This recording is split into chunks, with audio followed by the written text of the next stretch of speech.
Ang kwentong ito ay tungkol sa isang mayamang tao at isang pulubi na nagngangalang Lazaro.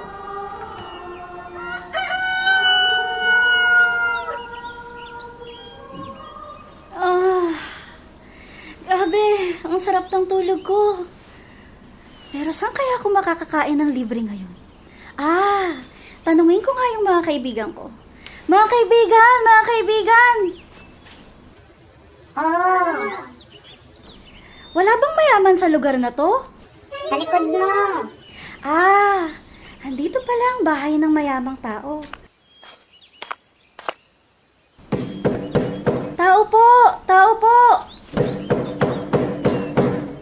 Sino yan sa labas? Ako po si Lazaro. Gutom na po ako. Gutom na si Lazaro? Gutom ka? Gutom ka? Kawawa ka naman. Ikaw, pulubi ka. Opo. Pulubi po ako.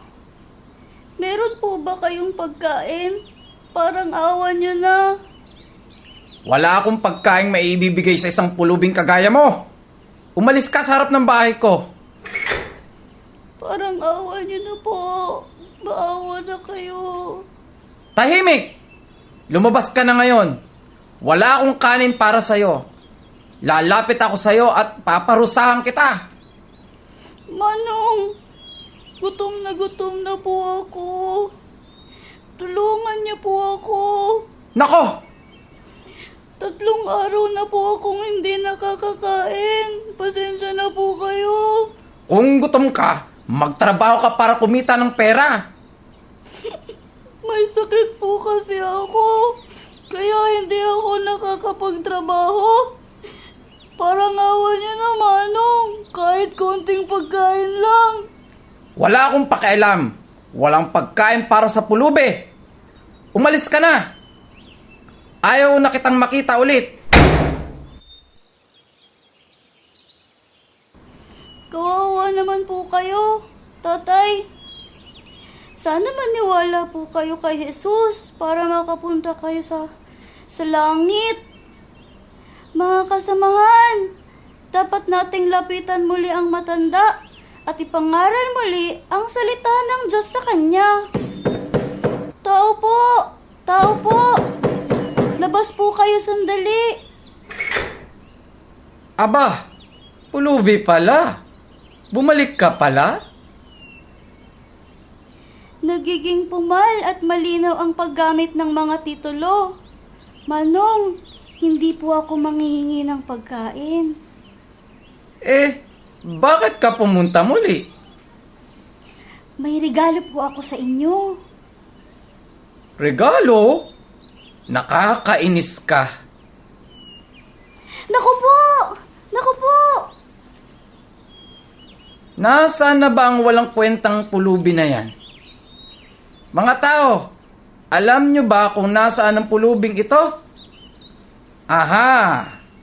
Narito pala siya. 1, 2, 3. Wala dito? Nandito ka? Oo, tama. Narito ba? Pero, ano ito? Aray! Ang init! Manong, andito po ako. Lumapit ka dito! Manong, hindi po yun. Pakinggan mo naman ako. Alam niyo ba kung sino ang naglikha ng mundong ito?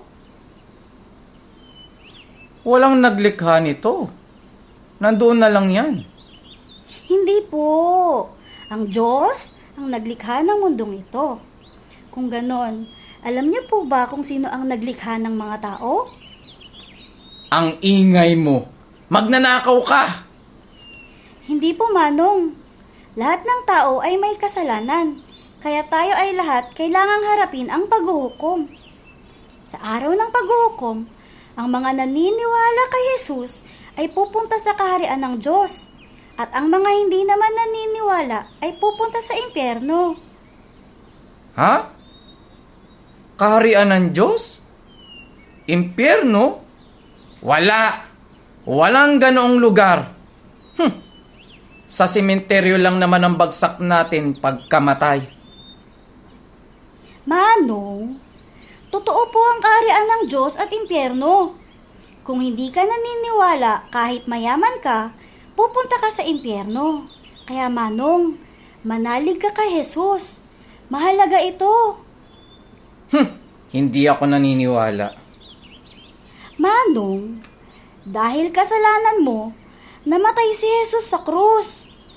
Ano? Namatay si Jesus dahil sa kasalanan ko? Aba, mabuti nga. Mabuti nga. Pero may himala. Nabuhay si Jesus pagkatapos ng 3 araw. 3 araw lang? Totoo bang nabuhay siya? Oo naman. Kung maniniwala po kayo, pupunta kayo sa kaharian ng Diyos. Sumampalataya po kayo kay Jesus. Bitawan mo yan! Nababaliw ka na! Bitawan mo ako! Opo. Opo. Bibigyan kita ng pagkain, kaya't gawin mo ang sasabihin ko. Talaga po? Sige, tara, ulitin natin. Ako ay hindi maniniwala kay Jesus. Maniniwala kay Jesus. Hindi ako naniniwala. Mabuti pong naniniwala ako. Ano? Mukhang hindi ka gutom. Gutom man po ako, pero Manong, dapat maniwala ka kay Jesus. Kung meron kang Jesus, tawagin mo siya para tulungan ka niya. Wag po! Wag po! Alam ko na. Ako! Tulungan niyo ako! Nahuli ka ngayon. Tulong! Jesus! Jesus? Jesus? Jesus daw? Jesus? Jesus? Nasaan si Jesus? Sinungaling yun. Kayo, wala ba si Jesus? Meron! Buhay siya! Wala si Jesus. Meron! Wala! Wala! Wala! Meron! Meron! Meron! Mga buwisit kayo! Hindi ko kayo pwedeng saktan, kaya duraan ko na lang kayo. Wek! Pwe! Pwe! Pwe! Eh? Ganyan pa rin ba? Naniniwala pa rin kayo kay Jesus? Oo naman, siyempre! Kailangan kong duraan kayo ulit ng isa pa. Wek! Pwe! Hoy!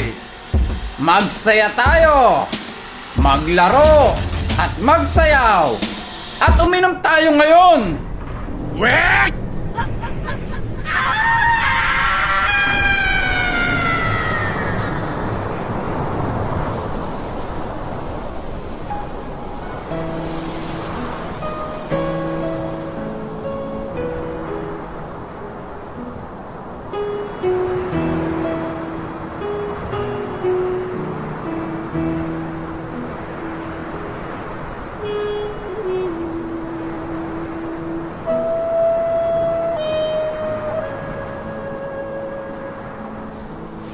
Isang araw, ang pulubi na si Nazaro ay namatay sa gutom.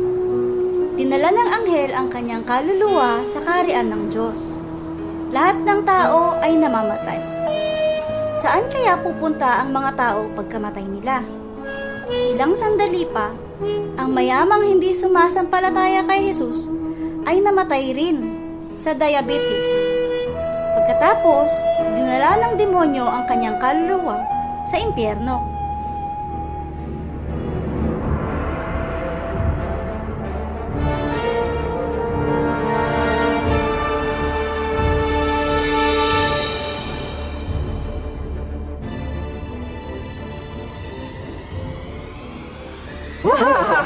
Sino kaya ang darating ngayon? Dalhin niyo siya at itapon sa impyerno. Nasusunod po.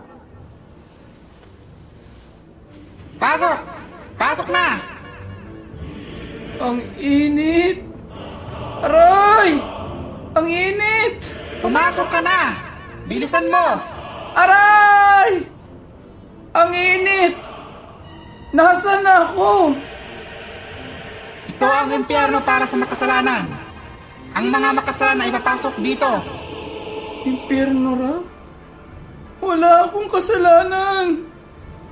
Walang kasalanan? Hindi mo ba alam na kung hindi mo kilala ang Diyos at hindi ka maniwala kay Jesus, yun ang pinakamalaking kasalanan? Ano po? Si Jesus? Wala akong narinig tungkol sa Kanya. Talaga? Hindi mo ba kilala ang pulubing si Lazaro sa harap ng iyong bahay? Si Lazaro? Oo, si Lazaro. Mula ngayon, ikaw ay mananatili sa impyerno na ito magpakailanman kasama ko. Pasok ka na! Huh! Mayamang tao! Mainit! Bumaba ka sa akin! Ayoko! Dahil sa'yo, kaya ako napunta dito! Kaya ikaw ang bumaba! Ikaw ang bumaba! Ayoko! Ikaw ang bumaba! Ikaw ang bumaba! Ikaw ang bumaba! Ikaw ang bumaba! Tulong! Demonyo! Ang init! Kayo! Gusto nyo rin bang pumasok dito? Kahit nasabihin nyo yan, mananatili akong malapit sa inyo at hikayatin ko yung pumasok sa impyerno na ito. Satanas, demonyo. Sino ka po? Ako ang Diyos na kinatatakutan mo. Diyos na? Naku, magtatago na ako. Satanas, demonyo. Akala mo ba hindi kita makita kahit nagtatago ka? Diyos, wala akong kasalanan. Marami kang tao ang pinagkasala, kaya dapat kang magdusa sa impyerno magpakailanman.